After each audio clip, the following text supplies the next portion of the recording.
Okay. Thank you. Hi, everybody. I'm Todd Scott. I'm been asked to come here today. It's a great opportunity to work with the Nebraska State Bar Association.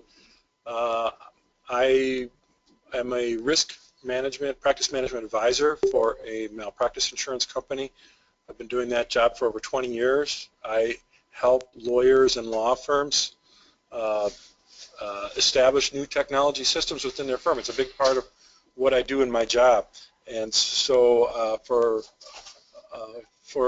about 20 years, I've been teaching to attorneys as well in situations like this, and especially talking about legal technology to lawyers. One of the reasons why, just a little bit more background, one of the reasons why a practice management advisor from a malpractice insurance company is talking to lawyers about legal technology is that my company figured out a long time ago that if our policyholders had really good systems, they were less likely to commit malpractice. And so it was kind of a win-win if I was out there assisting lawyers with their legal technology systems and they wanted the service, and at the same time there was a lot fewer things that were likely to fall through the cracks. So that's kind of how I got to doing my job. I started out as a litigator and then an attorney in the claims department, and but for the past 15 years I've been actively doing this job as a practice management advisor. So again, thanks to the Nebraska State Bar Association for having me today. I'm really looking forward to this. I've been told that there's some people online too that are watching or at least listening, and we'll be seeing the PowerPoint as well. And so if occasionally, if you guys might be more accustomed to this routine, occasionally if a question pops up, I'm going to pause and go to that. I have a PowerPoint that helps guide me through the information that I wanted to present to you all today, but I'm not glued to the script. So please feel free to raise your hand or interrupt or ask me a question if there's a topic area that you think that I should spend a little bit more time on, or I've totally missed and you'd like to know about it, or my thoughts on it and discuss it here. I'm more than happy to cover that. So stop me anytime. Okay, well, this particular program was put together because of something that we started to see in the in my world, in my insurance world. Well, I'm getting ahead of myself first. I'm sorry. I'm going to go through the topics so you know generally what's going to be covered today, and that's what's on the screen right now. Starting out with the reason for this whole program, which is despite the fact that attorneys are using computers more than ever before and that they seem to be using them very, very well, we in the insurance industry are seeing so many things go wrong in law firms. And things that you would think would be very easily mistakes and systems failures and things like that you think would be easily preventable, but for some reason they keep reoccurring at a greater rate than ever before. And so that's part of why we're doing this discussion. I've been teaching on this topic for last 24 months on it because of some of the developments that we've seen. So I'm going to walk you through that. A lot of the things have to do with portable devices. There are great things for attorneys. It allows us to be ultra mobile, but at the same time we can lose a whole lot of data in a hurry if we lose some sort of device like that. So I'm going to talk about some of the things that we've been seeing go wrong with the devices that attorneys use. And then I've got this list for lack of a better way to describe it, I called it various dirty tricks. And this came from all these weird cases and instances that we started to see where somebody from the claims department would contact us and go, you know what, you're not going to believe what this lawyer says his client is a hacker, but we don't know if the client's a hacker because the client logged in on their former employer's computer using his old password and it worked, things like that. Or even worse, I had a family law attorney contact me a few years back, and it's the first of many conversations with family law attorneys where they say, you know what, I think my client's a hacker. He's divorcing his wife, and he has access to her email, but I don't know if that's hacking or not. Just lots of odd things with whether it's email or Wi-Fi communication or, again, portable devices, goofy things happening. And so I kind of put together a list of it, and I'll go through. And mostly it's been kind of eye-opening for attorneys to realize all the things the ways that clients think they can get a leg up on their matter. You might have already experienced a lot of this stuff yourselves. And so I'll be happy to share that list with you as well. And then I have to kind of get a little bit more technical, so I'm going to talk about what actually happens to data. We've always heard that delete doesn't mean delete, but what does that mean? It is true that in the general sense, if you delete something off your computer, it's still there. And if your client does it or opposing party does it, it's likely still there. And there are ways to recover it. There are also ways to completely delete it, but they're not as obvious as you would think. And so, but it's important for lawyers to understand what happens to data, because the recovery of data has become more and more of an issue, whether it's criminal matters or civil matters. A lot of times people need to find out what happened to the file, the 26 text messages that were on the phone that got deleted the next morning after the car accident. You know, those kind of type of questions have been coming up more and more. And so I'm going to kind of go through, give you a quick lesson on what happens to data and all of that, which leads to the general topic of computer forensics, the ability to be able to recover what looks to be hopelessly deleted data off a computer. More and more IT technicians have specialized in this area. We can get access to this kind of stuff if we want to, and it's not as expensive as it used to be. So if you're not familiar with that, we'll be glad to talk about that. Ultimately, then I'm going to work my way towards cloud computing, and it allows me to sort of raise the ethical concerns, which are one of the reasons this program qualifies for an ethics credit or two, is because lots of lawyers have struggled with, look, if I've got these choices now where I can buy a piece of software that works on my laptop, or it works in the cloud and I download it to my laptop, you know, the cloud seems convenient, it seems like it's a good thing, but the concept of I've got all my client data out there in the world on someone else's server is one of those things where lawyers naturally over the years have been very suspect of that. And so I'm going to walk through the analysis of that. You know, do the current rules of professional ethics allow you to park your client data on some strange server out there in the world? And if so, then what do we got to do to make sure that we're doing our due diligence, that we've done it right, we've done it correctly? So I'll go through that cloud computing ethics analysis. And then I always throw this on the end because sometimes I have time for it, and sometimes we don't. But if we don't, it's good information for you to just hang on to and have later. But it's the idea of an electronics use policy. More and more firms are going, okay, as times are changing and the technology is ultra portable and goofy things can happen to the computers at work, should we have more rules in place for the people that work at the firm about what is considered to be the acceptable use of technology and data within the firm? So that's so we'll talk about the electronic use policy. And as I said, I'm not glued to the script, even though I got a lot here. So feel free to interrupt if you want, and I'll be happy to do that. So this chart is the one that kind of explains why this program was put together. And I'll explain what this is. In my world, there's, in the insurance malpractice world, there's this annual study. Actually, it's a 4-year study that the ABA Standing Committee on Professional Liability does. And to us, it's a great snapshot into who's been getting sued for the last 4 years, what allegations have come down against them, you know, things like that. Is it the newer lawyers? Is it the more seasoned lawyers? All of that. Our company and other companies will submit their data about claims data regarding all of this stuff to the ABA Standing Committee. They put it together, and then they do this 4-year quadrennial study. We're kind of in the middle of the next 4-year period, and so this data that's on the screen is the most recent stuff. But now, they've been doing this every 4 years since 1985, and the charts have always generally looked the same.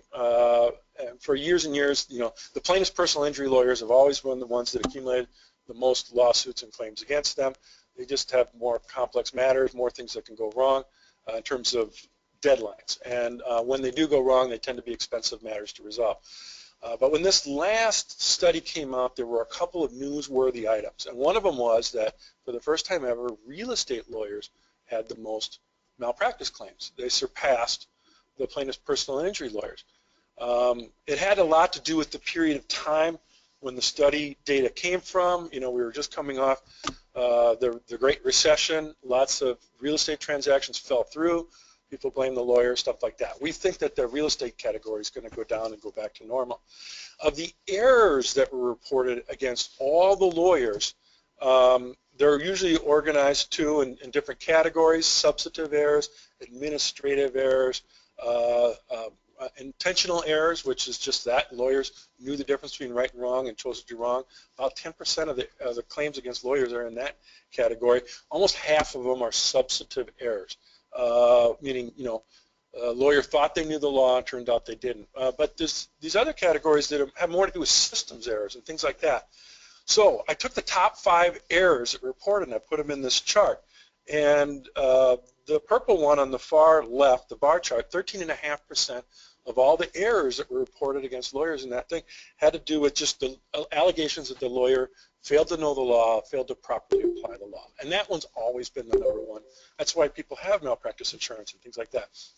It's the 2 bars in red that appeared on this chart for the first time since 1985, and they really got everybody's attention. Starting with the second one, almost just over 9.5%, almost 10%, procrastination, failure to follow up. I've got written in the bar, and it's kind of fuzzy, I'll read it out loud to you so if you can't have trouble seeing it, but the previous study, it was just about 4% of all errors, and then it shot up to almost 10%. It was number 2, the most alleged error against all the lawyers who've been sued in the country in this 4-year study, procrastination. So that, of course, begs the question, what's going on? Why are lawyers not getting their stuff done? Is something going wrong? I mean, lawyers, so I'll move on. 2 more categories. These are more have to do with litigators. Inadequate discovery and inadequate investigation, just under 8%. Planning error, procedural choice error, just over 7%. Those had previously been in the top 5. They're still there. And then the 5th one really was a head scratcher for us too. Brand new on the chart.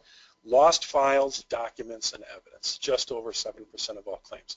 In the previous study, it was just about half of 1% of all claims. It wasn't anywhere near on the radar, and now it's number 5 of the most reported claims and errors against lawyers. So again, these 2 things seem like to be the most preventable, but all of a sudden, boom, they're in the top 5. Procrastination, lost files, documents, and evidence. When we saw this data, we were actually a little bit relieved in our company because we had been seeing this trend ourselves here in the Midwest. But to see it happening nationally, it kind of definitely felt like, okay, something's going on here. Well, I'll let you in a little secret how insurance analysis works. Sometimes it's a lot of just looking at your claims and your data and just making a lot of educated guesses and all of that. But we started to look at what we were categorizing as lost files and documents and evidence. And that's what I'm here to talk about, which is lawyers don't lose files anymore. They lose iPads, they lose cell phones, they lose flash drives. And when they do, there's a ton of data on there, or there tends to be access to a ton of data, or ways that people can get a hold of their client information, all of that. Those are the types of things that we've been saying. We started checking with all the other companies, and that's what was happening. So these 2 red bars reflect not just lawyers getting lazy or more careless, it reflects the changing way that lawyers practice law. We're more mobile. We are able to practice on the road. We can be in a room like this if there's Wi-Fi and log in, and we're expected to do it. A lot of times our clients expect us to do it. But because of that, we got to catch up with a lot of the things that can go wrong. So that's, like I said, the reason I've been out here talking about it and talking to lawyers about what lost data is all about. So as I said, it can happen in many cases. Most of the times it's a smartphone or a cell phone. If you lose a device, and it is having a little bit of a PIN number or something like that to open the device is usually really pretty easily crackable by somebody who really wants to get into it.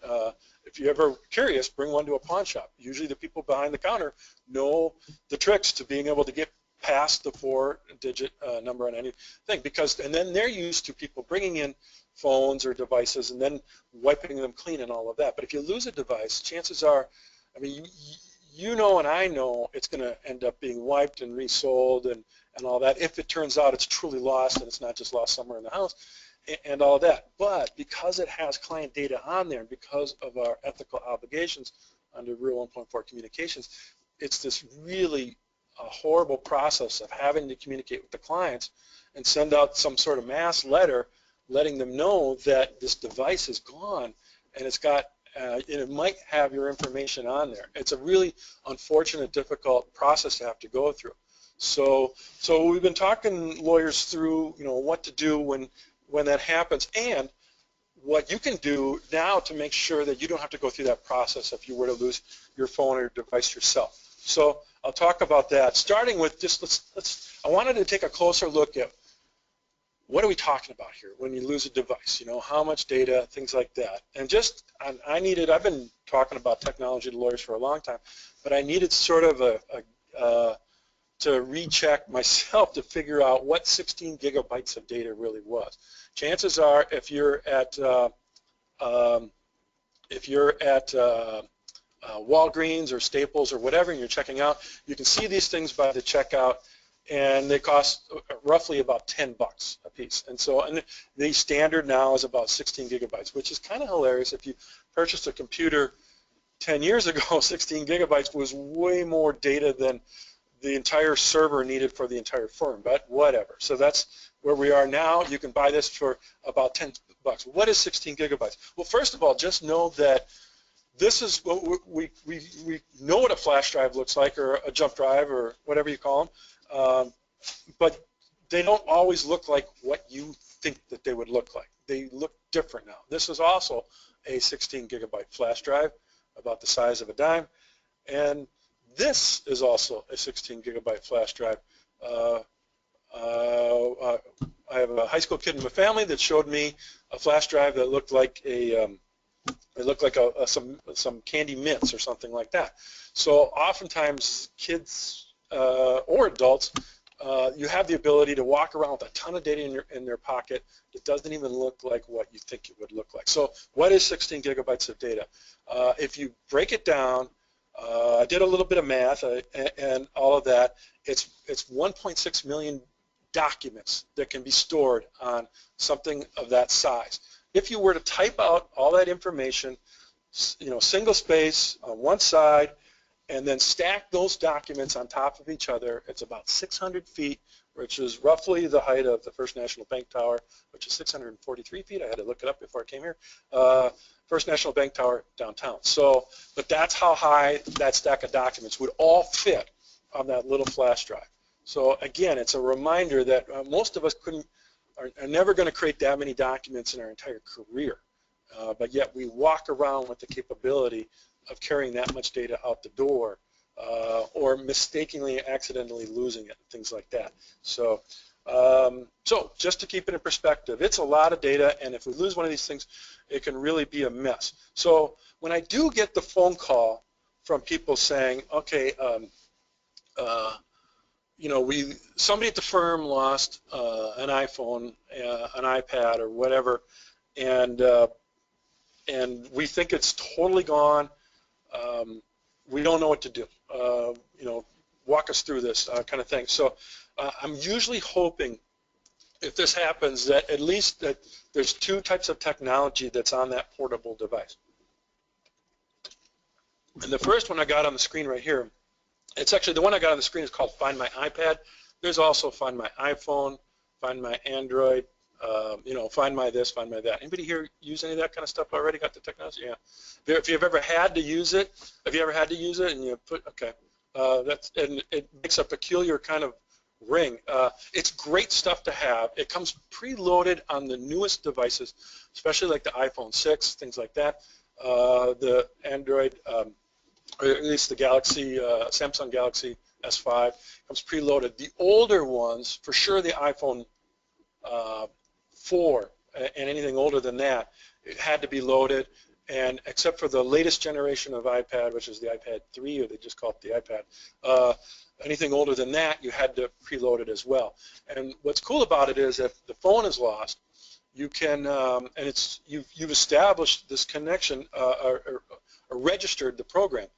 Later on, you can go to any computer, log in, basically pull up your device on the screen, and then even if it's as long as it's got power to the device, if the volume was all the way down, you can it'll give off an unusual ring, and so things like that. Sometimes when people contact me, they don't know that they've got this already installed. They tell me what device they want me to walk them through. I'm like, sure, tell me, if you don't mind telling me your login stuff, I'll just log in from here and we'll see. And then we pull it up on the screen. As you can see, it gives a Google-style screen showing a map of where the device is located. I find myself reading to them over the phone, like, well, it's located at this address, and then sometimes, a lot of times they tell me, well, that's my home address. And so, okay, well, that's good. Then the lost device isn't lost, it's just misplaced. It's somewhere at home and things like that. So that's good. That's the software working. It helps us locate it in case it's completely gone. If we do pull it up on the screen and we see downtown Chicago shows up and this thing is all lit up, then we kind of know that, okay, this thing is probably got lost when you were traveling or something like that. It's likely you're not going to get it back. Now we start to worry a little bit more. Then I'm hoping at that point that you've got the second type of technology already in the device, and that's the ability to do a remote wipe.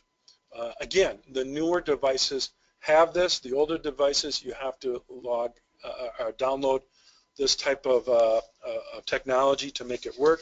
How does a remote wipe work? Well, the purpose is if we know we're not going to get that device back, it's as good as gone, but we still want to make sure that nobody has access to the client data, you can clear all the data off of the phone. It'll actually, the newer ones, it'll lock up the phone in such a way that it'll even alert somebody at the pawn shop that this device has been stolen, things like that. So it's really good stuff to have. But it will for sure take away any access or any data that's on there, and ultimately it can restore the phone back to the way it was when it left the factory with the factory settings. And I've just got a couple of screenshots up here that show it's pretty easy. It's just, but once you do it, it's gone, and that data, you've got to reload it later. So you choose remote wipe, and then you choose erase all data, and that's it. It's all there, gone. Yeah, question. Will it work if you're in airplane mode? If I remember, airplane mode means you are not connected to 4G and you're also not connected to Wi-Fi, and so it won't work if it's in airplane mode. It's got to be able to have receive some sort of signal, either through the traditional 4G or older 3G type phone signal, or it's got to be connected to Wi-Fi. So it's a good question. But if like I said, it is a painful, difficult process, but a lot of firms have had to go through this, and when you've gone through it once or twice where they didn't have these options, then I don't know if you've ever had this happen, but I've received letters from, well, Target Corporation is one of the biggest examples, where they've had, a whole lot of data that's been corrupted, and so anybody who had done business with Target received that letter saying, unfortunately, your information was on the database that was hacked. And more and more, we get those letters. I just got one not too long ago from Adobe Acrobat. They make a piece of software that just allows me to create PDFs and things like that. But because I had an Adobe account, somebody hacked into Adobe, they had to send out one of those letters as well. And in the legal world, it's the same thing. And it's a very uncomfortable, difficult process. The clients get really panicky when the letter goes out. So hopefully we've got ways that there's no access to the actual data. So a couple other bits of advice about the portable phones. All devices should be password protected, including contact information in the actual device case.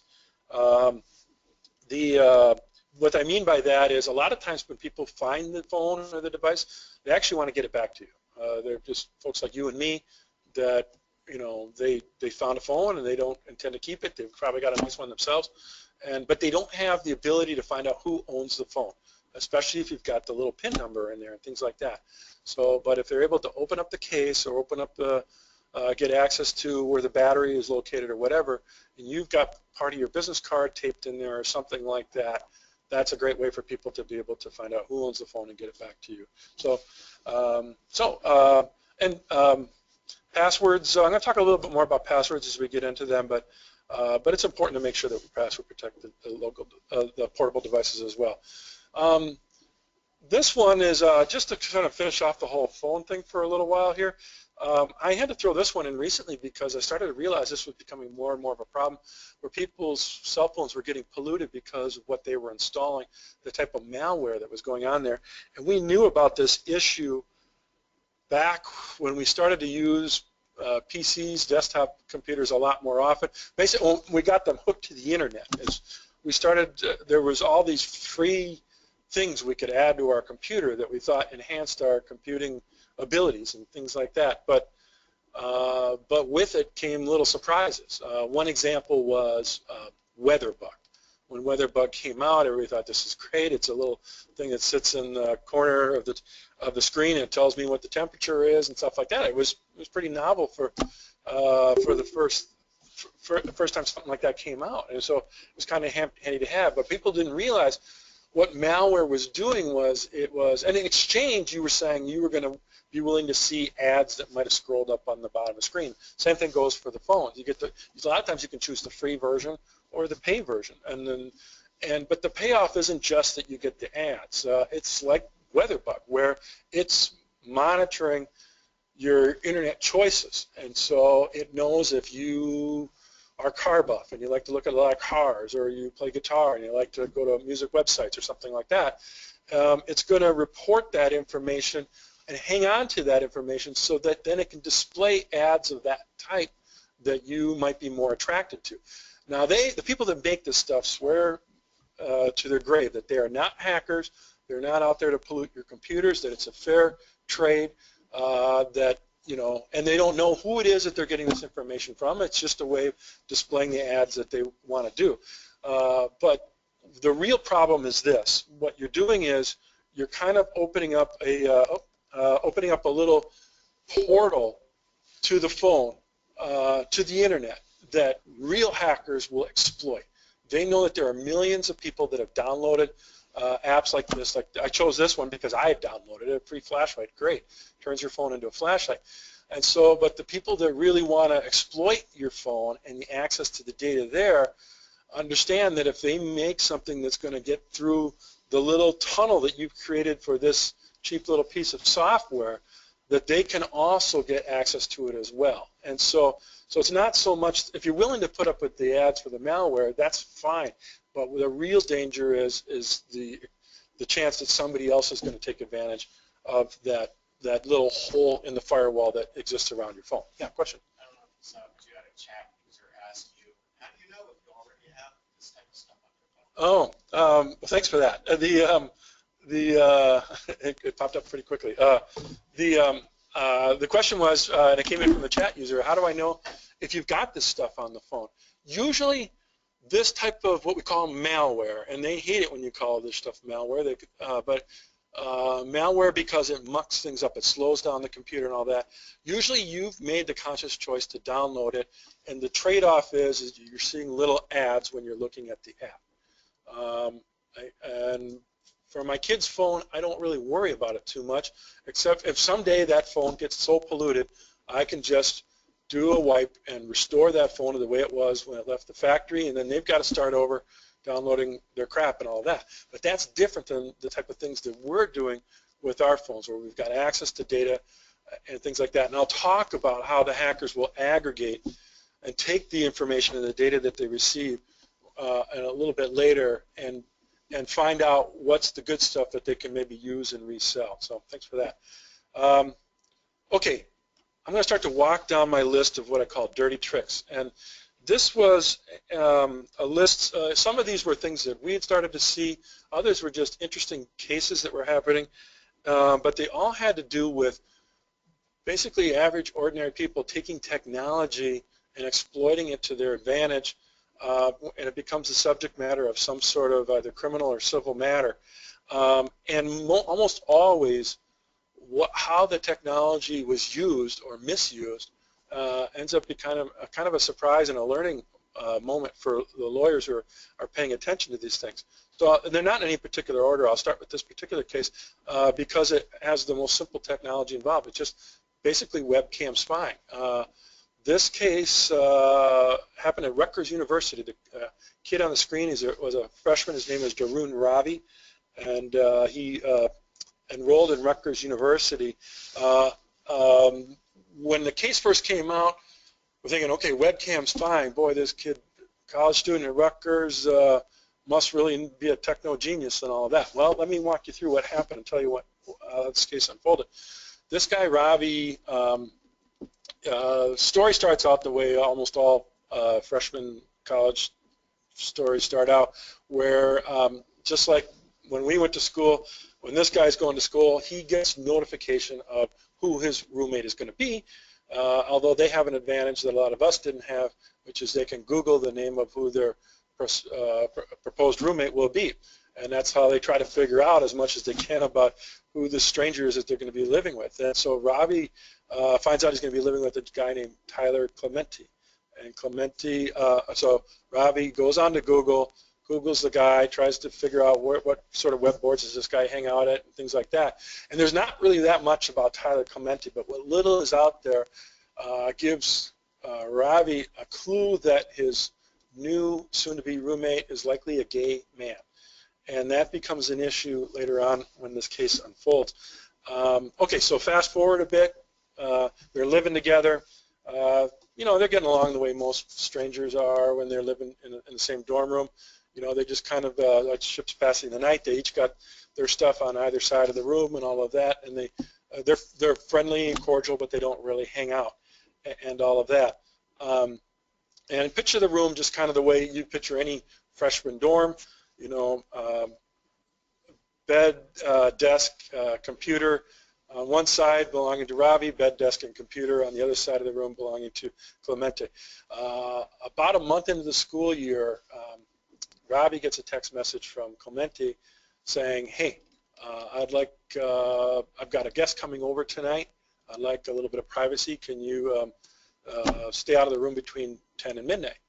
And that text message really kind of pissed off Ravi.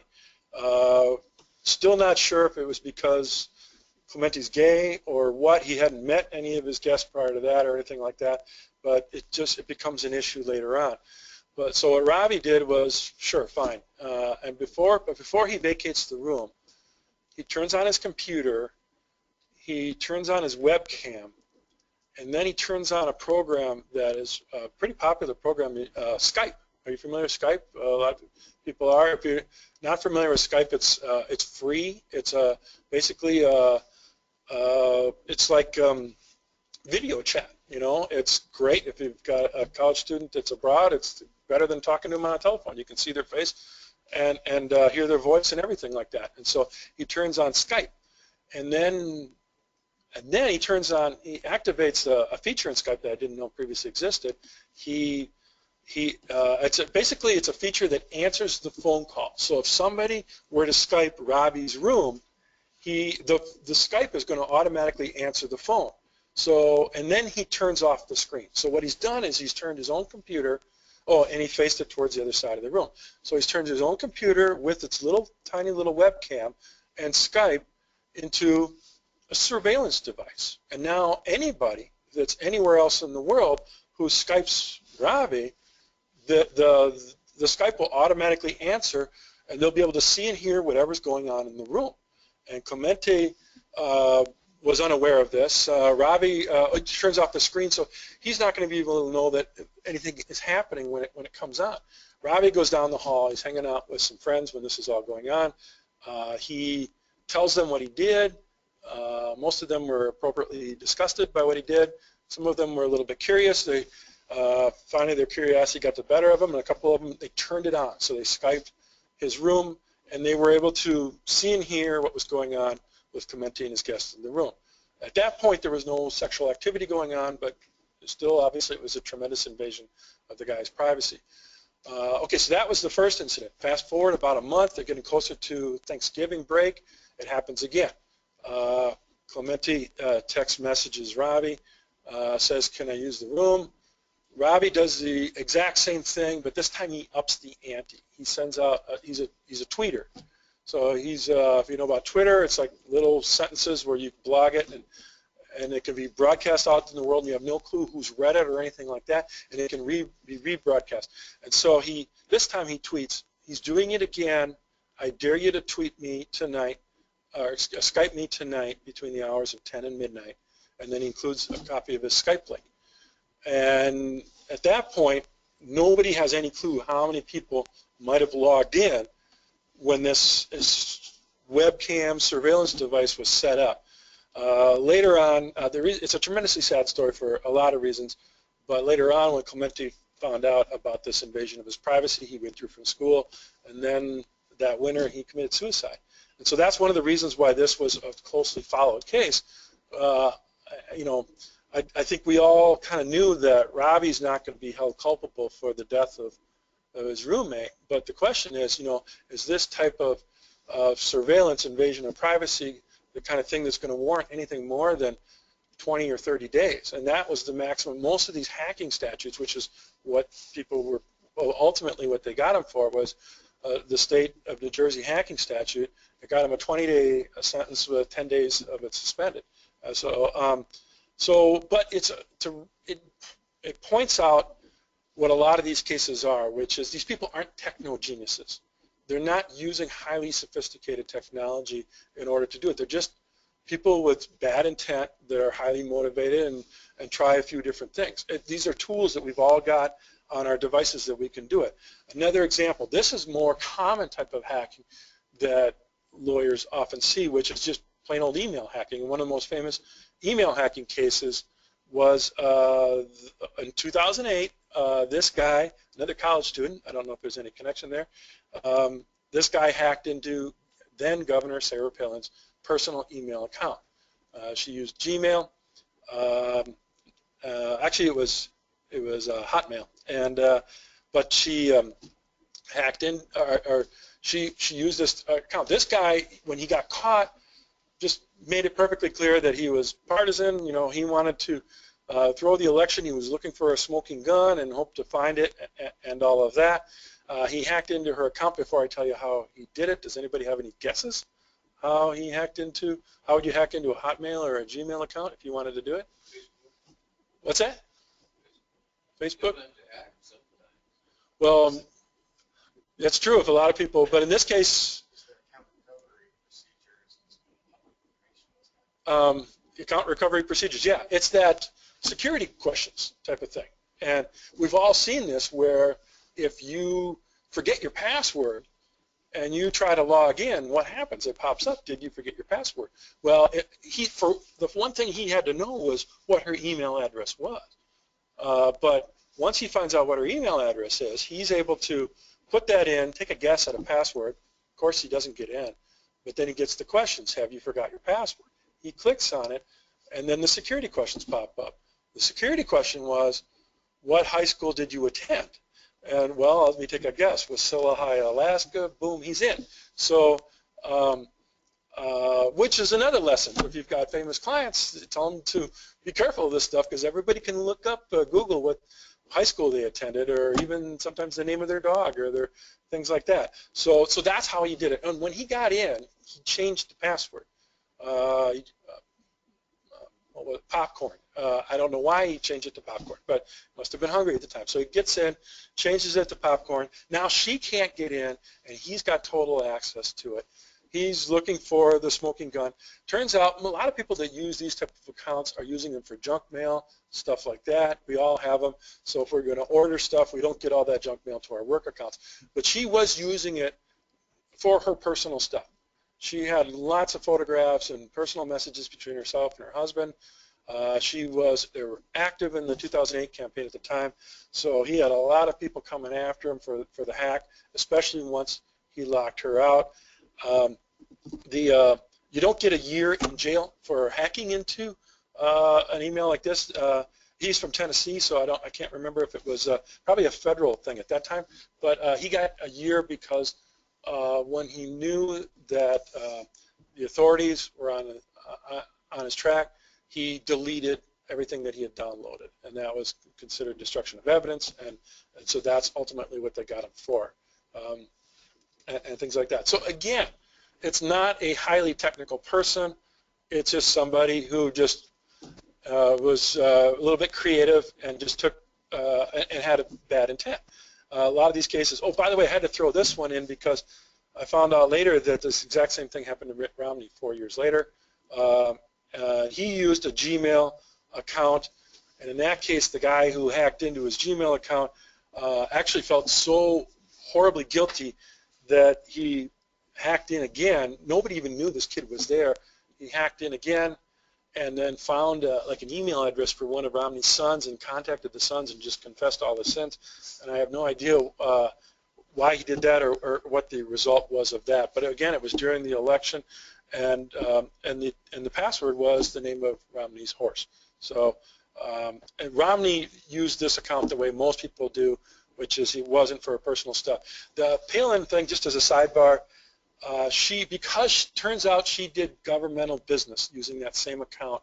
That became an issue later when she was being sued. They're like, you know what, we get to subpoena those personal emails because we don't know if there's government information in there too, stuff that she did. Okay, more dirty tricks. This thing on the screen, it looks pretty big, but it's actually about 1.5 inches long. It's called a keystroke logger. What does it do? Its sole purpose is for stealing passwords. If somebody owns one of these and uses it, they're trying to hack into somebody else. That's simple as that. How does it work? You plug it into the back of the computer, and then you plug the keyboard into that. And what it's doing is it's monitoring every single keystroke that computer is making. There's also a little bit of software that goes onto the computer. So if I want to know who my spouse is talking to, and I wanted to do this, so I can install that, download the software, and then later on log in to a private area of the computer, and it will bring up every single keystroke, literally, that keyboard had gone through. Really, the people that install this stuff, they're not really looking for, if you've ever seen a keystroke log, it's a ton of data. It has to make a mark every time anybody presses anything, including if you press the space bar, it makes all these hashes, so they're really difficult to read. But the people that do it are really looking for passwords. They're looking for people's email login credentials or banking login credentials and things like that. And now, in the old days, back 5 years ago, I'd have to sit back down at that computer, pull off the keystroke log to be able to get access to what sort of information was done on that computer. Now, I can, if I install it, it will send the keystroke log to the cloud, and so I can get access to it later on from anywhere. So the point is, I just have to attach that little device and have access to the computer for a short amount of time, and then never have access to it again. And then I can go and read the keystroke logs and things like that. So, and you might have noticed that it only costs $45. So again, not techno geniuses, just people willing to spend a couple of bucks in order to gain information off of somebody else's computer. Moving on to more dirty tricks. This is Wi-Fi hacking. I've been surprised about how much I've had to talk to lawyers about vulnerable wireless systems the last year or two because it's becoming more and more of an issue. I'm a big fan of Wi-Fi. It allows us to take old buildings and put great computer networks in them and make them work very, very well, or to have your portable devices, while you're attached to it. But it needs to be secure, and if it's not done right, people can get access to all the data that's on there. And this was an interesting example. One of the most notorious Wi-Fi hacking cases actually happened near where I live in Minneapolis. And the victim of this case was an attorney and his spouse. The hacker is a guy named Barry Ardoff, and Ardoff, well, actually, Ardoff was the neighbor of this attorney and his family, and something really weird happened one day. The neighbors are at home. They've got a young son. He's about 4 years old. He comes into the house, 4 or 5, comes into the house and says that, tells his mom and dad, the neighbor guy kissed me. And they're like, what? And yeah, the neighbor guy kissed me. What do you mean kissed you? Kissed me on the lips. And are you kidding me? Oh my God. And then they confront the neighbor, this guy Ardoff, and they say, what are you doing? Did you kiss my son? And then Ardoff's like, look, what's the big deal? Where I come from, this is how people express affection to children, blah, blah, blah. No. And then, so they tell this guy, look, stay away from my son. Don't ever come near my son. If you ever talk to my son again, we're going to call the cops, this, that, and the other thing. By all accounts, that incident was the start of a series of all kinds of weird stuff that was happening to that family. It started out with just things where, like emails that were sent out from the home account that were just goofy stuff or things like that. And then one day, but it really got serious when the guy goes to work and he's told by the employer, look, what's with the weird email? Well, what are you talking about? Well, all the female employees at work were getting emails from you that had pornography in them. And he's like, look, I didn't, of course I wouldn't do anything like that. It must be hacked. I don't know. We've got to figure out what's going on here and all of that. They presume that the hack was on site where the guy worked in a downtown law firm. And so they did all this stuff to re-secure the network and change passwords and things like that. And then later on it started happening again. And, well, you know you've really got a problem when the Secret Service knocks on your door. The Department of Treasury Secret Service came to this guy's house and said, we need to talk to you. We need to talk about the emails that you've been sending to Vice President Joe Biden threatening his life. And they're like, look, I've been hacked. There's somebody that's got access to my stuff. I don't know who's trying to make my life miserable. It's horrible and all of that. And that's, it's interesting how much you can get done when you're trying to figure out who the hacker is when you've got the Secret Service on your side. And so, and they were able to get a computer forensics person. I'll talk a little bit more about that in just a bit. And that individual is able to determine that, look, the hack is not coming from the downtown server. It's actually somebody who's got access to the home wireless network. And there's another computer that's on this network that's been masked and disguised. And so you can't see it, but it's there. And it's got access to everything just as much as you do. And so then the question becomes, well, is there anybody within about 150 yards of you that has a problem with you that would do this? Well, let me tell you about my crazy neighbor. So then they get access to the neighbor's equipment, and you don't get 18 years in jail for doing hacking. It turns out when they subpoenaed the equipment that the guy had a lot of child pornography on the device. So it's now Ardoff had to spend a little bit more money in order to do what he did. There are things, well, a couple of things I want to talk about Wi-Fi hacking. For one, just a little bit of advice for anybody that's got wireless routers. There are 2 different types of security protocols on a wireless router. And the old style of security protocol was called WEP. I don't know what it stands for. Doesn't matter. It's old. The new type is WPA, or actually WPA2, and that's newer. It's much more difficult using the type of devices that this guy used in order to crack into a wireless system using WPA2. The problem is this. For quite a while, when you purchased a router, you're able to choose what security protocol that you wanted to use. And so, and if you're like me, you're going, well, what's the difference? This one's easier. I'll set it up that way. You use shorter password and all of that. But so you want to make sure that your router is set up for the more secure, newer type of security protocol, WPA2. The type of, there we go. I have a device here. It's called a Wi-Fi Pineapple. This is likely what this guy was using. Actually, he was Well, let me tell you what the Wi-Fi pineapple is first and how this works. This, by the way, this thing that's on the screen is the reason that people tell you don't use public Wi-Fi when you've got secure, confidential information that you're working with, online banking, things like that. Well, what do they mean by that? Who's going to hack into that? I'm just in Starbucks. What's the big deal? Well, I'll tell you how it works. Creepy guy owns a Wi-Fi pineapple. I have no idea why it's called a pineapple. It's about the size of an iPhone. It's always a guy, too. I don't know why.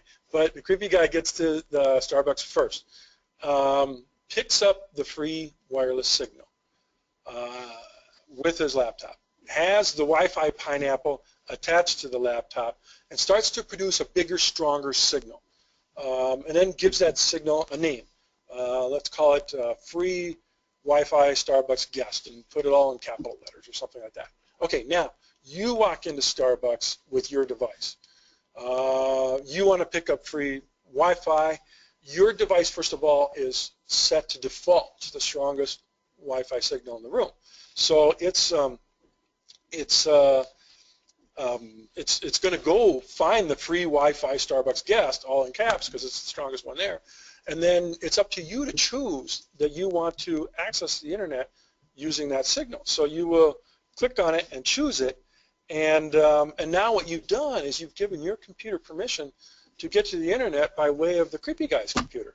So, and this is what I was talking about earlier about, well, what are they doing? They're not just reading what you're doing on their screen. They're running software that is aggregating data. As a matter of fact, the reason they're going to choose a public place or places that where there's likely to be a lot of people logged in is because there's just more and more people that are going to do that. Perhaps it's more data that they can get access to. So it's more likely to happen in a public space, like a hotel, like an airport, things like that. And then what their software is doing is it's looking for key signatures of certain types of data. 16 digits might be a credit card number, so it's saving it. 9 digits might be a social security number, so it's saving it, all that kind of stuff. Anything with definitely has to do with online banking, login credentials, things like that. It's going to save it. So it's grabbing all of this data and saving it. And the hackers don't actually use, most cases they don't actually use the data they steal. So you're going, well, what if they steal one credit card number? Isn't their job done and they get to do it? No. There's money in it for them because the more credit card numbers they can steal, if they're sitting in an airport and they're stealing credit card numbers like crazy, they upload those credit card numbers to certain offshore websites. It's called doxing sites. And then if somebody wants to buy an illegal credit card number, they go to those sites. They pay 10 or 15 bucks or 20 bucks to use a credit card, and they literally have so many to choose from that they can choose one that they're going to want to choose one in Nebraska, because if I leave my credit card here on the table and I leave town and then somebody here uses it, it knows that my home address is in Minneapolis, and so it might trigger certain things if I'm back in Minneapolis making purchases, but all of a sudden there's a purchase in Nebraska. And so that's the way, so people that steal credit card numbers, they can get a lot more done if they purchase a stolen credit card number that's local, it's registered to somebody here locally. So that's what these people are doing. By the way, this device, it costs 39 bucks. It's available on weird websites like this called Hack Shop. Why do they sell this stuff? They say it's for security enthusiasts, people that like to test security systems. That's what they say. So this is the $99 version, a little bit bigger.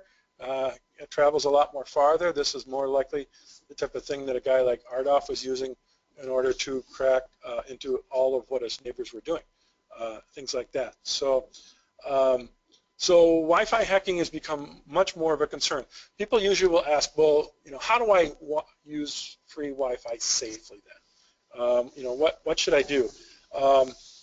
My advice is, if possible, establish your own Wi-Fi hotspot.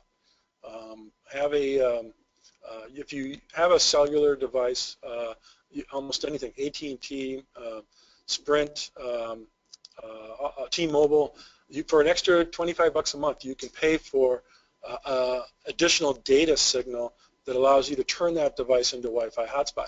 So if I've got that, I travel a lot, and so it makes sense for somebody like me to have that. And so if I'm at Starbucks, my device won't default to the Starbucks thing. It defaults to the Wi-Fi hotspot that my device is putting off, and it works very well. There's other ways you can do it too. If you're using 3G or 4G, if you're using the actual, you turn off your Wi-Fi completely, but you've got an iPad or a tablet device or a phone that is just using your phone data signal, that's not the same thing. That's not getting hacked by somebody who's got a device like this. So, yeah. Any questions so far?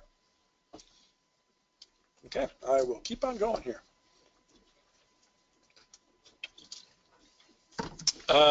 Mobile phones. I'm fascinated by how much data, how much a mobile phone will give up about any of us if we're walking around with these things in our pocket. We've all heard the stories that, you know, the mobile phone that we had in 1994 was more powerful than the computers that were in the lunar module, things like that. So before I move on, I got a question here on the screen. So I'm going to try to do this because it's about Wi-Fi hacking. Oh, did I just push the wrong one? Okay. Orange one, all right. Thank you. Are you only in danger from the Wi-Fi pineapple while you're on a public Wi-Fi, or can the hacker install something on your computer that goes home with you and allows that hacker to essentially continue to cause trouble and access your device? No, though you're not in danger. It's a little. You have to be in proximity to the person that has that particular device that's putting off that signal, and then you have to choose to hook your device to that signal. But for the person that asked this question, don't worry, I've got another scary story to tell you as we start to talk about cell phone hacking. Because it kind of falls right into what I was just about to say, which is the phones give up so much, because not only we use them for voice conversations, but for texting, emailing, and it's got GPS, so it constantly knows where we are when the device is in use. And so if somebody's able to exploit that, there's a tremendous amount of information that they could get from that individual. And so probably the weirdest phone hacking case that I've ever heard of was heard from one of my computer forensics people that I work with, and told me this story. And this actually is going on to be about, it happened in 2011, so about 4 years ago, just to keep the time frame in mind. This computer forensics person gets a call from a lawyer who routinely had called the forensics person for other things, but never about mobile devices. The forensics person is the person that goes to find out what got deleted off the computer. But the whole deleted off mobile devices is really kind of more of a newer problem and all that. So, but anyway, this person contacts a forensics person and says, this lawyer, and says, hey, look, can you do us a favor? Well, let me tell you what's going on here. I've got a client who thinks that her ex is listening in on her phone calls. And the forensics person's like, well, what do you mean? Well, yeah, wherever she goes, this guy shows up. She's in a restaurant. He's there. She's picking up the kid at school or somewhere and all that. He's there. And just things are happening where the only way he could know is if he's literally listening in her phone calls. Is it possible that somebody could be listening in her phone calls? And then the computer guy's like, well, what kind of phone does she use? She uses an Apple iPhone. At that time, it was an Apple iPhone 4. And the forensics guy's like, nope, can't happen. No, there's no way somebody can use somebody else's smartphone as a listening device. There's no software or technology out there that exists that allows somebody to do that. Okay, well, the lawyer's like, look, can you do us a favor? She's like super paranoid. I mean, it's crazy. Like I said, wherever she goes, he shows up and all that kind of stuff. Can you take a look at this phone and just tell us whether or not you think it's possible somebody hacked into this phone and is using it as a listening device? And the technician was like, sure, I don't mind getting paid for doing nothing, so I'll take a look, and say there's nothing wrong with it. So he does. He takes a look at it, and he opens up the device in the way that he does it. It actually involves attaching it to a computer and looking at on the screen and downloading all of what's on the phone onto the computer and all that. And immediately he recognizes that a piece of software, really weird stuff is on there, something that he's never seen before. And the software is connected to the audio phone aspects of the device, meaning that it literally can listen in. And not only can do that, it's attached to all these other things too. It's attached to the email aspects of the device, it's attached to the text messaging aspects of the device, and it's attached to the GPS aspects of the device as well. This stuff was really creepy stuff. What it was doing was, when the phone was engaged, it would automatically send a text message to somebody off there in the world, in the cloud. Somebody else would receive it, indicating that the phone is in use. And then that individual would have to punch in a couple of code numbers, and then they could literally listen in on the phone. Matter of fact, even if the phone wasn't engaged in a telephone conversation, as long as it had power and it was out in the open, that person from off-site could open it up or listen to what we're talking about here in the room. It was really weird stuff, and this IT guy, who was really cutting-edge guy, said had never seen it before, contacts the lawyer and says, look, we got to talk. Is it possible that your client is a subject of a federal investigation? Oh, I don't know. We should maybe talk to the client.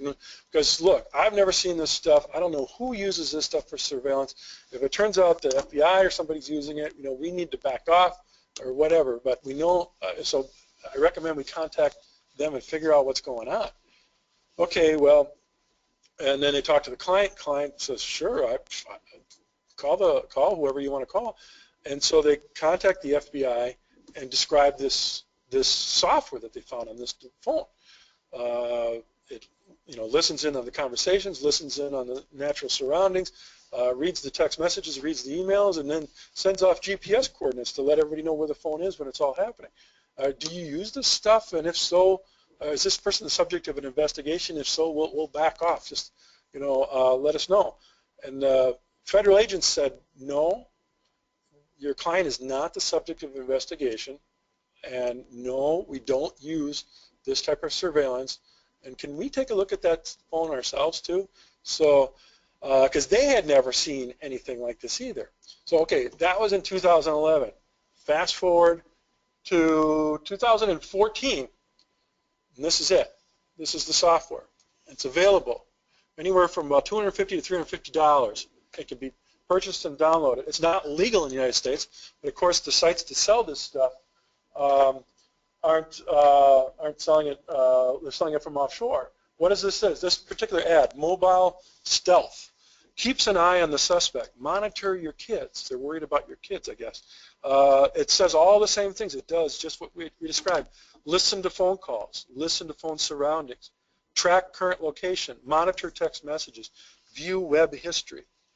So it's really creepy stuff. It's available for anybody. Now, how does it work? If I wanted to install it on your phone, I've got to have access to your phone for just long enough to be able to install it. I would take the phone and have the software pre-installed on my laptop or something like that.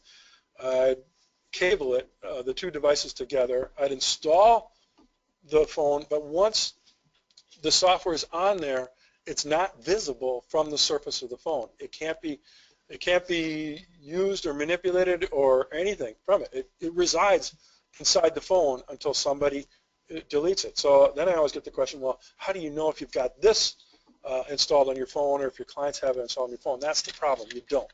But there's other clues if things like this starts to happen. For one, if that device is constantly sending all this information off there to somebody else in the world, it's burning through batteries like crazy. It's getting really hot. It feels like it's constantly in use even though it's not.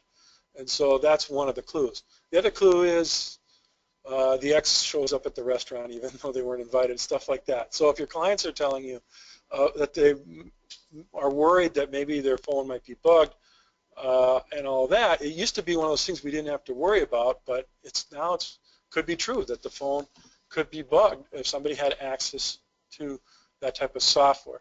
The way to undo it and get it off is just to do a factory reboot. Apple or Android would walk you through how to do it, but then once it's done, everything's been wiped clean off of the phone, and then you're starting fresh again. So really, really, really creepy stuff. So I'm going to, let's see here.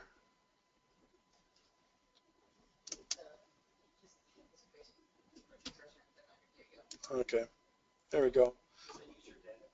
What's that? Does that use your data? Your data usage go up? Yes. Yep. Your data usage will go up too. It's a good point.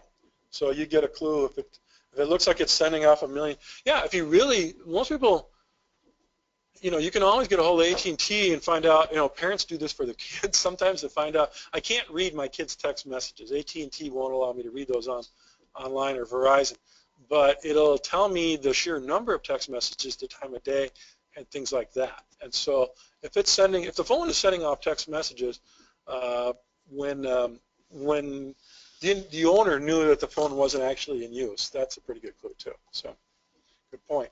I just put this one up here too. Is that we've seen this is a little bit more common, but people are using Apple Find My iPhone and they're signing other people up for it, like a spouse or somebody like that, to figure out, and then it allows you to know where that device is at any time and all that. So it's a great service to have, great tool to have if you are the one that's using it. But if somebody else has signed you up for it, it's a really low-tech way of finding out where that phone is and where it's in use, and somebody else logging onto it as well. I'm going to transition now to a little bit more techie stuff. But it's getting to that question is what happens to data? Like I said earlier, we all heard that delete doesn't mean delete, but what does that mean? Why doesn't delete mean delete? And when can you truly delete something if you want to delete it? If a lawyer wants to throw away a computer, what's the best way to do it? So I'm going to kind of get into all of those issues when we get in there, but I got to start by talking about how hard drives work and how they collect data. Think of the hard drive in terms of how it organizes data like a pizza. And the slices are called vectors, and actually sectors if it's big wedges of the drive. And what it does is, and then if the slice is then cut into many little tiny slices the crossways, those are called tracks. And so your computer has all these spaces kind of memorized of where it can put data. And so this has been ever since the original PC in the 80s and all of that. This is how computers have been storing data on hard drives that spin very fast and have ways of transferring information digitally, electronically onto those drives, but it needs to know where it left the data, and so later on it can go back and recover it. Well, here's what happens. When you go and create data, let's say you type a letter, a document, a word processing document, and you create data and you save it on your computer, the hard drive finds an empty track on an empty sector and an empty vector and then puts it there. And then later on, turns out you don't need that letter anymore and you want to delete it. Now, when the first PCs came out, they would literally go back and find that sector and that track and all of that and find the little data and then erase it. But it slowed down the way that hard drives work. It made them work very slow and very cumbersome. And so the people that developed these things thought, you know what, let's just do all the users a little bit of a favor. Let's create a process where if you want to delete that letter, it doesn't actually go back and find the letter on the track and the sector and the vector and delete it and wipe it away. What it does is it just kind of makes a quick little check mark so that basically it's a reminder to itself that you, the computer owner, have given that computer permission to go back and someday wipe this out because I don't want that letter anymore. And also just to sort of clear it in a way that you can't see it. It doesn't appear on the screen anymore as one of the things in your list of files. It's still there. But it was still there. It was definitely still there. It was just on the list of things to be deleted someday.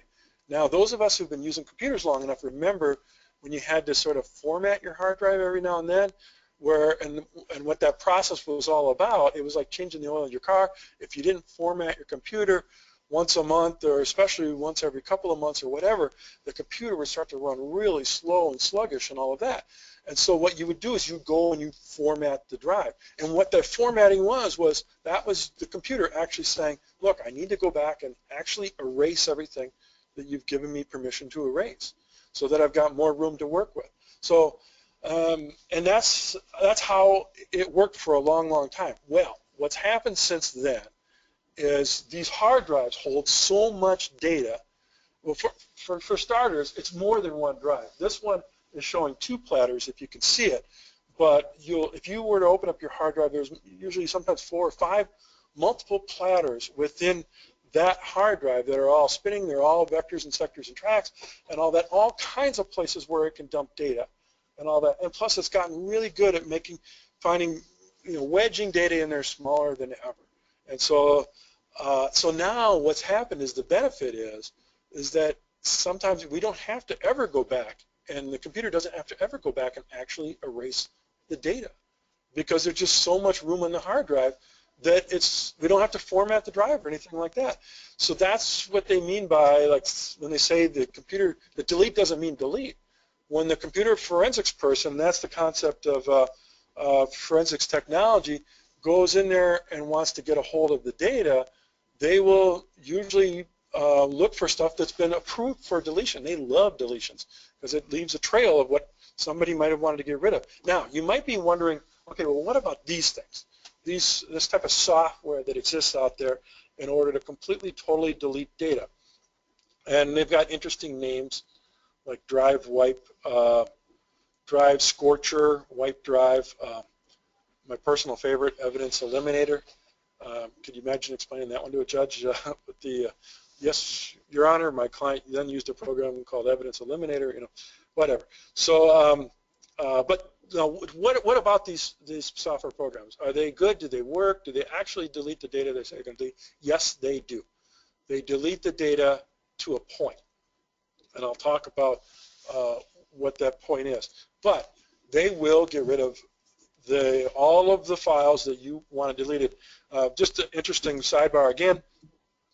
The people that originally created this stuff were a lot of people that had a reason to want to be able to delete data in a hurry, as if the computer was being used for some sort of criminal activity and all of that. So some of this stuff is really good at deleting data very, very fast and things like that. So yes, does it delete data? Yes, it does.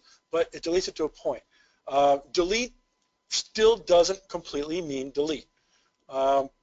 Nowadays, if somebody were to use this stuff on a computer, picture it like if you were to walk into a library and all the books were gone off the shelf because somebody deleted them, got rid of them all. There would still be just enough clues in the library that you might be able to tell what used to be there and all of that. And so a lot of times the people that do computer forensics still have, because of the software that can't be removed from the computer, a lot of times that software will still tell a story about what that computer was used for and what type of activity occurred before it happened. So that's the concept of computer forensics. This is a guy named Mark Lanterman that I work with all the time, and usually he and I do the speech together and all of that. And he's got all kinds of funny stories too about delete doesn't mean delete. But I'll give you one example where in a civil matter and the computer forensics can really made a difference, and it's just a bizarre case. I've got it's intentionally a blank screen right now. If you're online and you're watching, I'll start to pull it up in just a second. What happened in this case? Mark gets a call. The forensics guy gets a call from somebody who would ordinarily hire him to find out what got deleted off the computer, but he gets called to go to a courtroom to a trial that's in progress. And it's a civil matter, and involves a car accident, truck, 18-wheel truck versus minivan. Minivan loses. Plaintiff owner of the minivan is now pretty well disabled, has a severe significant head injuries. Now, the owner of the minivan was a very successful guy. Ran electronics businesses, smart guy, had a couple of them, made good money, and was still young enough that had enough of a career ahead of him that the question about what sort of damages would be this case about if this guy has a brain injury. So that's where some of the testimony is leading, and this thing has made its way to trial, and it's in trial and all of that. And what's happened is this. Right before the forensics guy gets there, the plaintiff's wife is testifying, and she's testifying to the fact that her husband is not the same as he used to be before the accident. You know, he's just, she's talking about their lifestyle, the way it was before and the way it is now, things like that. And one of the things that she says is, yep, he's just not the same old guy anymore. He sits in his room all day, stares at his computer, and he just doesn't communicate with the rest of the family and all of that. Defense attorney says, hey, Judge, can we take a time out? Sure, what do you got on your mind here? Well, the wife just testified to the fact that this very smart, previously very smart guy sits in his home office all day on his computer, and that their life isn't the same as it used to be. And obviously this case is about how injured this guy is and what kind of brain injury he has. Shouldn't we be able to find out what he's looking at on his computer? The judge was like, well, not a bad idea or whatever. And now I'm not a trial lawyer, but I've been told that this doesn't happen very often, where everything's halted mid-trial, and the judge says, okay, look, you've got, here it is Thursday, or you got till Tuesday to find out, look at this person's computers and find out what this person's been doing and all of that. So that's why this lawyer, this defense attorney, had contacted this forensics guy, because he needed a forensics person to see what's been on the computers and all of that. Calls the person. Right away they find out that there's 8 computers in that plaintiff's household. Like I said, he was a smart guy, intelligent person, techno kind of guy, and all of that. So there's 8 computers. That didn't really seem unusual to anybody. Forensics person is communicating with the plaintiff, his attorney, and the plaintiff's spouse, and then says, well, I need the computers. When can I come get them and all of that? Well, the plaintiff says, look, you can come get them this afternoon, not a problem, except there's one laptop that my wife is going to need to pay bills over the weekend. Can we hang on to that one laptop until Sunday, and then we'll get it to you? And then the forensics guy's like, sure, you can hang on to that one laptop. Like I said, they like deletions, and delete tells a story, gives a trail and all of that. So you can imagine what happens next. 7 computers are turned over right away. There's nothing on them. Everybody's waiting for the 8th computer. The forensics guy has to send a courier Sunday morning to this guy's house. The courier is standing in the foyer waiting for the laptop. The courier's pissed because he's having to stand there forever. Even bills the forensics guy for the amount of time he's having to stand there. When he finally gets the laptop, it's still warm. Brings it back to the forensics lawyer, forensics computer expert. I'm picturing like the Bat Cave or something like that. Opens up the computer, starts to do his magic and all of that, and then he's able to find out what just happened to the computer prior to the time that he got it. And here's what happened to it. It shows everything in chronological order. The first thing that had happened, the last time it got booted up, was an external drive was attached to the laptop. Now, this is unusual, but it's not one of those guilty moments, because that could mean a lot of things. It could be a flash drive. It could be something like that. So, but an external drive was attached to the laptop. But it could also be another hard drive somewhere in the house. Next thing that happened was the system was rebooted by the user. Now, this is one of those moments where the IT people are like, okay, now he's got my attention, because this is something that people do when they want to cover their tracks. It means they're not using the computer for what's on the drive that's on that computer. They're using it for what is on this other drive, and the other drive is really running the computer. So, okay, well, let's see what he does. A program called wipeinfo.exe is executed from the external drive. Okay, well, the judge is going to love that on Monday morning. Wipe info process is ended. The system is shut down at approximately 11:06 a.m. The laptop was signed off for by the messenger at 11:07 a.m. and the receipt was signed for by the plaintiff. So this becomes the big exhibit in the courtroom the next day, which is, well, first of all, if you're the judge and you're sitting on this matter, what's the first thing you're going to want to do? If somebody comes in and shows this is what happened to that computer over the weekend. Any thoughts? Any thoughts online? What are you going to want to do? You're going to want, there's a drive somewhere in that house that actually rebooted the computer. Okay, so there's another drive in there somewhere. The guy lied. There's not just 8 computers. There's another hard drive in there somewhere. So we're going to find that. So now we're going to subpoena all this crap and get all the electronics and figure out where that drive is hiding and all of that. Oh, and the program wipe info. So now this guy is clearly deleting off the computers. But like I said, it's like the programs I've had up on the screen earlier. It takes the books off the shelves, but there was still enough of a story being told that it described the software that still exists within the computer. It's called the BIOS. Think of it like the most interior part of the brain that still makes sure that we're breathing and does all this stuff when all the rest of the brain doesn't work anymore. The same for the computers. There's BIOS software in there that will still tell what happened to the computer even though all the files and everything has been deleted. And that becomes the issue off of here.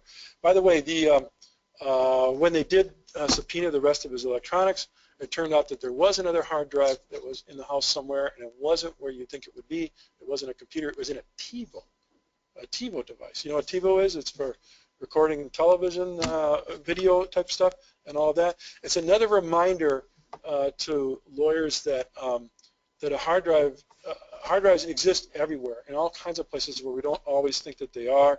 A TiVo, our copier machines have hard drives too. I always warn lawyers, if you're going to throw away a copier machine, or if you're giving it back to the company that leased it to you, there's a hard drive in there. You might want to ask to have the hard drive pulled because it took a picture of every single copy that it made and all of that. So just another warning about, if you ask the forensics people, is there a way I can actually make sure that you can't read what's off the hard drive? They'll usually say, do one of these. Take the hard drive itself and drill a hole through it and things like that. Technically, there are still ways for maybe the NSA or somebody could still read stuff off the hard drive, but for the most part, if you physically destroy the hard drive by pulling it and drilling a couple holes through it, then almost always the data is inaccessible. Delete doesn't mean delete on a smartphone either. This is a quick example of a guy who thought that this picture was deleted. And the great thing about photographic evidence is sometimes you can zoom in. It's a little tough to see on the screen there, but on the original picture you can read literally the serial number on the side of the gun. So things like that. Another quick example of delete doesn't mean delete when it comes to photographs. It also means screenshots. This was one that kind of blew me away when I first heard about it too, was that the devices, we all know what this little home device is that is on the button. If you've got an iPhone or a device like this or an iPad, if you kind of know what happens if you hit the home button on the bottom center of the device. It kind of wipes away the image. It kind of makes it like it's pulling it away and all of that. But what's going on there from a program perspective is the people who developed the iPhone, in order for it to kind of look cool like that when it's wiping it away, it had to take a screenshot. And then for the sole purpose of just going boom, so it zooms away. That's all it exists for. And then the phone saves those stupid screenshots too. So every time somebody's hitting the home button, the phone is saving these things.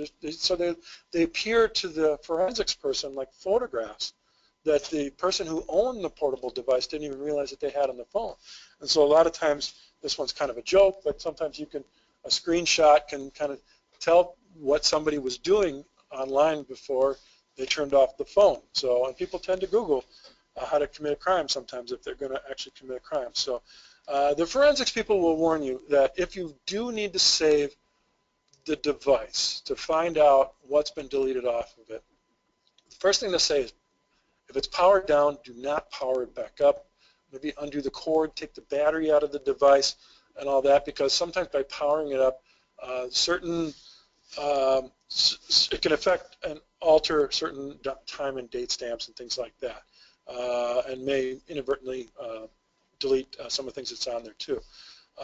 Remove the battery, remove the SIM card. It's the little card or the micro SD card that's also on the phone, because once those are removed, unless they get close to a magnet or some sort of electromagnetic wave or sit in a microwave or something like that, the data will still stay on those cards as well.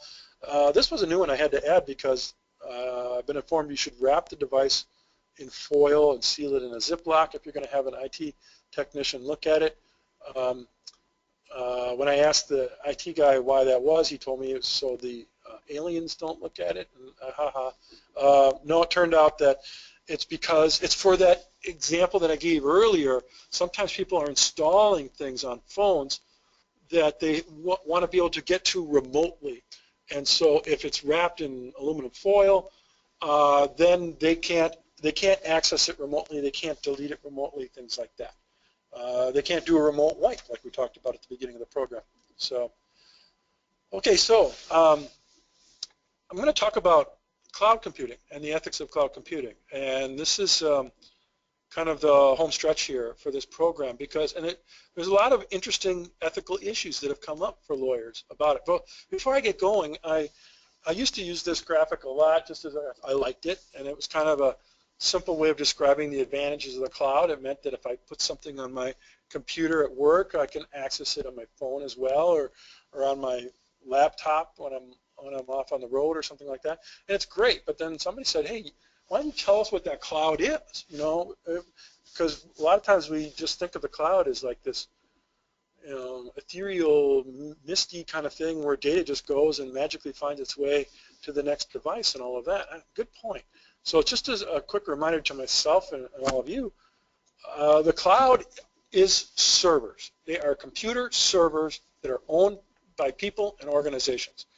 And so, and let there be no question about it, when we are sending information from one device to the next, it is traveling and residing on these servers.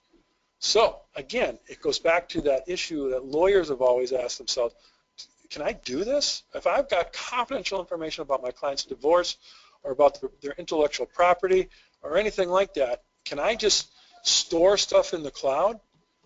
How do I know where that is? Who owns that server? Good question.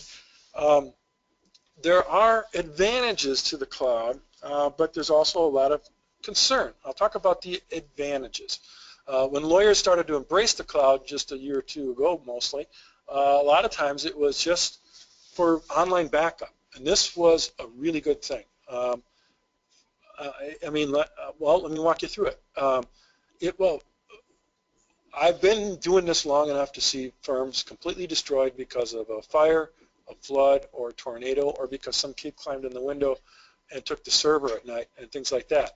And so in the example of a fire, previously it meant if the firm burned down, it was a long and difficult process to rebuild what that firm had, and it meant maybe trying to make copies out of the files that were at the courthouse and copies out of files that opposing counsel had and things like that, and hoping you don't lose clients in the process and hoping clients just sort of stick with you and all of that. Almost exactly a year ago, I grew up in a small town in southeast Minnesota called Winona. It's a river town, and I was driving to work. I hear on our radio news that there's a city block on fire in downtown Winona. And of course, I got my attention because I grew up there. And then I get contacted by somebody at my work that says one of our policyholders, attorney there, who's a solo attorney, a plaintiff's personal injury lawyer, has been operating his firm there for about 15 years. And his firm was one of the businesses that was completely, totally destroyed in this fire. And I knew the guy because I grew up with him too. So I was like, whoa, okay. So I call Paul and I contacted him on his cell phone and I said, Paul, this is Todd. Everything okay? He's like, hi, Todd. How's it going? And I'm like, well, I'm good. How are you? You're the one that lost I hear you got a fire going on down there. Yeah, lost the building. Everything's gone. oh gosh, okay, well, and then I started to go through the process that I've been through a million times with lawyers who've lost everything. Okay, when are we going to get together? Well, let's talk about what kind of systems you're going to need to get to reestablish the firm, blah, blah, blah. He's like, whoa, whoa, whoa. It's okay, Todd. It was all in the cloud. And in 15 years of being a practice management advisor, I've never heard a lawyer say that to me before. The fire happened late on a Thursday, actually really early on Friday morning, and then by the following Monday, this lawyer had his firm reestablished a block away, new computers, downloaded all the data. He's able to spend Friday and Monday on the phone just reassuring his clients that there's not going to be any interruption in his service. That's the advantage of this cloud backup now that didn't previously exist. So, okay, we worry about all this confidential information that's out there, but at the same time, clearly it's bringing lawyers lots of benefits, especially if we back up. Now, I got Mosey and Carbonite on the screen. I don't sell any of this stuff. They just happen to be the two most popular programs.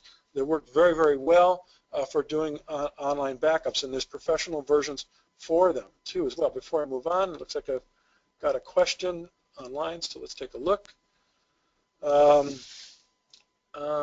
Can a thief use a device within 10 feet of you to steal data from chip embedded in your credit card? That's an interesting question. Can a thief use a device from a chip to steal data on a chip embedded in your credit card? I've heard lots of stories about people creating fake credit card swipe machines. If you want to get a good laugh, Google that on the internet. You'll see people have planted credit card swipe machines, little things that they literally put on the outside of a gas pump. And people come and swipe their card, and it doesn't work, and then they move on to the next pump. But it's collecting those credit card numbers and all of that. And I apologize to the person asking the question online, but if that's become the new thing with the chip and pin protocol, I haven't heard of any cases like that yet. I imagine that we're not too far away from it, because as I said earlier, a lot of times criminal activity just has to do with highly motivated people with bad intent. So, okay, moving on to still talking about online backup. So online backup is really good because it's easy, it works automatically, it's affordable, and sometimes the traditional backup, like using tape drive backups, didn't work very well. They were faulty. Okay, so the next wave of cloud computing came through. That was the idea that we could subscribe to cloud-based services. And I got on the screen here a program that became very, very popular. It's called Clio. It's a case management program. It allows you to have all your client information on there. Again, I don't sell this stuff. Clio kind of, when it came out, it really took off. The people that I've talked to, the guy who started Clio, and he said he was more surprised than anybody when Clio took off and became so popular as a case management program for lawyers, because when they built it, they intended it to be a database that lawyers might use temporarily in the cloud. They thought the way I did, which is lawyers are suspicious of cloud and they're not going to want to store their data there. So they built this temporary storage place. People subscribed to it. It's a monthly subscription fee, and they liked it, and it took off. Another online software applications started to come about. They're very popular for a lot of reasons. You only have a monthly fee. Usually it's something reasonable, so it's easier to budget for, especially if you're a solo starting out a firm. You never have to pay for a software upgrade. You are always using the latest version of the software.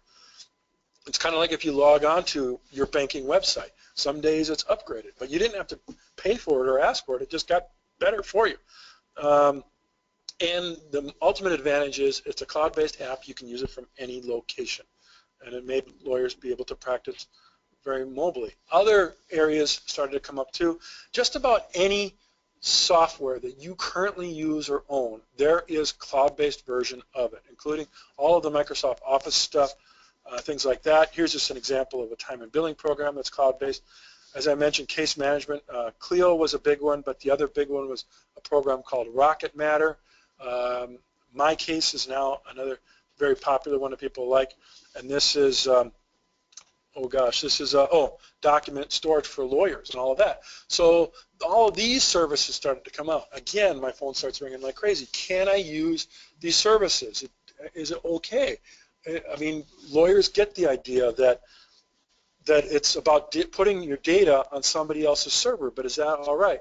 So let's take a look at sort of the ethics analysis of it. But I start by thinking about something that we already take for granted. 15 years ago, when there was a lot of lawyers that didn't want to really communicate with their clients by way of email because they didn't trust it, we all migrated to email very, very quickly, mostly because our clients wanted it.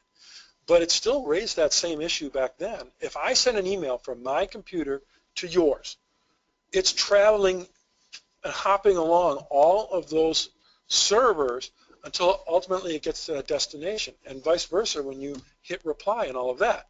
So back then, some lawyers worried about it. The state of Iowa actually was going to require, for a very short time, they did require lawyers to use encryption. But then things kind of changed and all of that. And I'll tell you what changed. And it's the same principle about why we trust email communication in most situations is why maybe we can trust cloud computing. But there's some analysis that we've got to walk through. And it's buried in the comments of Rule 3501.6, confidentiality of information. You kind of know what the confidentiality rule is anyway. I don't have it up there. This is the comment. The confidentiality rule is, we are obliged to keep our clients' information confidential and from having it accidentally exposed out there in the world. We've got to take, and there's this great word that keeps appearing throughout the rules that really helps out lawyers, and the word is reasonable. And so you've got to take reasonable steps, reasonable precaution to make sure that your client information is secure. Reasonable is the difference between locking your client's file folders in your car or leaving them in the back of the pickup truck when you park it at a store. Obviously, we wouldn't do that because it's not reasonable. But it is reasonable to have your client file in the car if the car is locked. Nobody's going to blame you later if somebody broke the window and took the file out. Same goes for how our data is transferred. And it's this part of the rule, this comment 16, that is the thing that makes it reasonable. I'll read it to you out loud. When transmitting a communication that includes information relating to representation of the client, the lawyer must take reasonable precautions to prevent the information from coming into the hands of unintended recipients. This duty, however, does not require that the lawyer use special security measures if the method of communication affords a reasonable expectation of privacy. It's reasonable for me to expect privacy if I send an email from me to you. It's an unusual, weird thing if somebody's going to hack into the internet and steal that email and then use it. That's why we're not currently required to encrypt our email. However, the comment continues. Special circumstances may warrant special precautions. Factors to be considered in determining the reasonableness of the lawyer's expectation of confidentiality include the sensitivity of the information and the extent to which the privacy of the communication is protected by law or by confidentiality agreement. A client may require the lawyer to implement special security measures not required by this rule or may give informed consent to the use of a means of communication that would otherwise be prohibited by this rule. So what they're saying is it's a sliding scale depending on how private is the information. How long is it going to be up there in the cloud? What does your client expect? For my clients who are intellectual property lawyers, their clients may definitely not want them using cloud-based stuff in order to store data because they have a much higher degree of concern over the security of their data as opposed to maybe perhaps our divorce clients and all that. But a lot of times it depends upon the tool that we're using as well. But because times are changing and clients' expectations are changing and more people could be hacking into things because of all the creepy people we just talked about earlier, we might have more of an obligation now to take a second look and start to go, should I be encrypting my emails that I send to my clients? If you do want to encrypt your emails, it's actually a fairly easy process. All the same security companies like the Symantec and all that make security, AVG, that make security stuff, they make encryption for email. It's called the PGP is a big one. It stands for pretty good privacy. It works great. How does it work? If I send an email to a client, the first email has what's called a key. And actually it's just a little link that they click on and it downloads a tiny bit of software in their computer. But that little key then decodes all the emails that I send to that client after that. And also it encrypts the emails that client sends directly back to me. And so it works very, very well. If your clients are the kind of people that might want that, maybe you should consider moving towards that. But it is a moving target now. What is considered secure is changing. So I just kind of mentioned all these things that are on the screen right now, but prior to that, it was because of that exception to the rule that allowed us to send an email unencrypted. But now we might have, that might be changing. So I want to give one case example. I like talking about Dropbox because Dropbox is a very popular program. A lot of people use it. And the reason I like talking about Dropbox when I talk about a case example is you can get several attorneys in a room, and they're going to completely, ethics attorneys, and they will completely disagree about whether Dropbox is safe or not.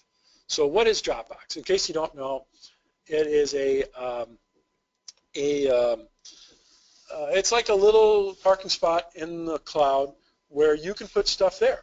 And so most people that I know that got Dropbox, they got it because in 2010, 11, or 12, when they got their first tablet device, an Apple iPad or something like that. And then they thought, this is great. I also want to be able to read my documents on my iPad. So, but the way to get your document on your iPad, there wasn't any place you could plug the flash drive into the iPad. So how did you get the document onto the iPad? You could email it to yourself and then pull it up later, but that seemed a little bit foolish, a little bit cumbersome. But then you could download this program called Dropbox, and it was great because I could be working on my computer at work, pull up a document that I want to later on look at home or something like that. I could transfer it to Dropbox, and then later on when I was at home, I could open up any of my devices, even on my portable phone, open up Dropbox, pull up that document, and just read it and proofread it there. We can work with other people and collaborate that way too. It's a great way if two lawyers are collaborating on something and we've got some massive document that's too big to email, we could put it up there and all that. But is it safe? Is Dropbox safe? Well, let's find out. It means we have to read the terms of service to find out. The terms of service of Dropbox provide that they make some sort of assurances of confidentiality. They say, look, we work very hard to make sure that we keep your information confidential. But they left a little bit of wiggle room in their terms of service because they can't make a blanket statement that it's ultimately secure. For this reason, they say Dropbox and trusted third-party companies and individuals have the ability to use customer files. That's your files. Have the ability to use customer files to provide, analyze, and improve Dropbox. Well, I guess that's reality too. Every now and then they're going to have to work with somebody who doesn't actually work for Dropbox to make their program better. But who are these trusted third-party companies and individuals? I know one of them is Amazon because Dropbox uses Amazon servers. And so what Dropbox is saying is, look, we can't keep, our employees have been trained and that your data is going to be secure and that we don't look at it and we don't use it, we don't ever give it away or sell it or anything like that. But, just so you know, we can't make promises for people like Amazon too as well. The ABA lists Dropbox among the most popular cloud services while declining to recommend it in light of security concerns. There are more secure programs that are just now starting to come out that work a little bit better than Dropbox. People that use Dropbox and like it, there's a quick fix for it. You can use a zip file, which means you encrypt that document before you put it in Dropbox. Just turn it into a zip file, put it up in Dropbox, and then later on, if the lawyer that you're collaborating with wants to download it, then they'll download it and they have the ability to unzip it as well, or you do too as well. That's probably the quickest and easiest way to make sure that Dropbox would still be secure if you continue to do it. So if you are going to use a cloud-based vendor, it's okay as long as we do our due diligence. So what does that mean? I've got a couple of questions here. There are several states that have written ethics opinions on cloud computing. Minnesota hasn't written one. Nebraska hasn't written one, but Iowa has. It's a highly detailed one. It's got good stuff in there as well. But they all tend to focus on the same couple of things. And that's some of the advice that I'll be giving you too as well. It's just kind of a short cheat sheet of things that you might want to ask if you're interviewing cloud vendors about whether or not their service is good enough for you to use. The first question you ask them is, does the cloud-based service encrypt the stored data? And if you want to get technical, ask them if it's 256-bit encryption. Technically, it really doesnn't matter. Encryption is encryption. It's hard to crack. So if they give you some other number like 150, 128 or whatever, that's fine too, or whatever. But what you want to find out is, what it means is when your data sits on their server, is it encrypted? That way, if somebody hacks into their server, they don't actually get to read your data. They're just reading a lot of meaningless stuff, things like that, that's unreadable and all that. So that's the first thing. If they say no, it's not encrypted, deal over. Walk away, go find somebody else. Most of them will say yes. Okay, second question. Are there multiple geographic servers that distribute the data? What does that mean? Well, if you're working with a company that has one server in Utah and they've got your data, is that their only server? Most times they'll say no. We've also got a backup server in Idaho or who knows where, you know, as long as it's somewhere other than Utah or wherever their main server is. You don't want some earthquake in Utah disrupting your ability to get a hold of your data and download it. And so if they've got the data mirrored and located on other sites that are also encrypted as well, that way if their server in Utah goes down, you can still have access to your data from the other servers. The third question, and now this is the one that not everybody is able to answer yes, and that's the question is, does the vendor offer a promise of confidentiality? Well, what do we mean by that? Does the vendor say, look, yes, we assure you that our employees have been trained not to read your stuff, not to distribute your stuff, not to have access to it, and to make sure that all of the security levels of this data have been up to date. And so they're giving you as much assurance as they can. Anybody that wants to work with lawyers will answer yes to this question as well. All the Clio and Rocket Matter and all of that, they say yes, that they offer a promise of confidentiality as well. It's nice to have. How much does it help you if it turns out somebody's hacked? I don't know. But it puts them on alert that this is something that you're looking for. Sometimes it's the vendors that, there are some that will absolutely disclaim confidentiality. People that use Google Docs.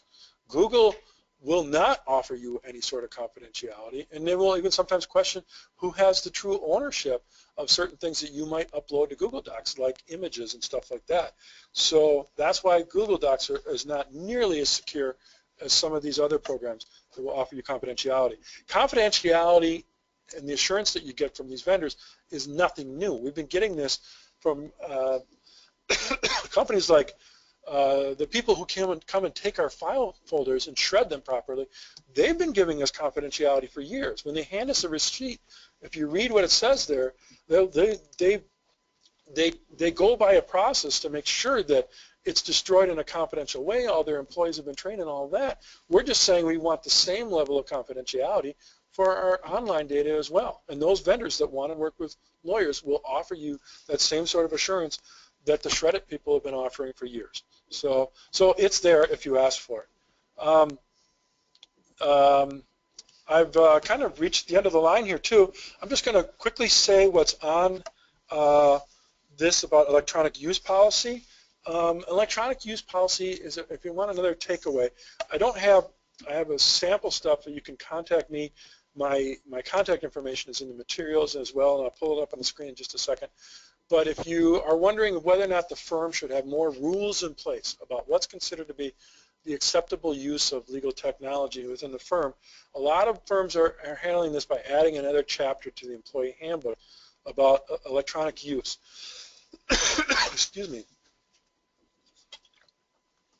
It's become an issue of concern because, like I said, things are so portable and data can walk out the door in a hurry. People can bring in stuff that will pollute the computers very, very quickly. I've talked to one firm that they were so worried about people shoving flash drives in their computer. It was an IT firm that they literally, the IT person was instructed to shoot silicone glue within the USB ports. It was the stupidest, craziest thing I'd ever heard. But that was how much they were worried about people sticking flash drives in certain computers.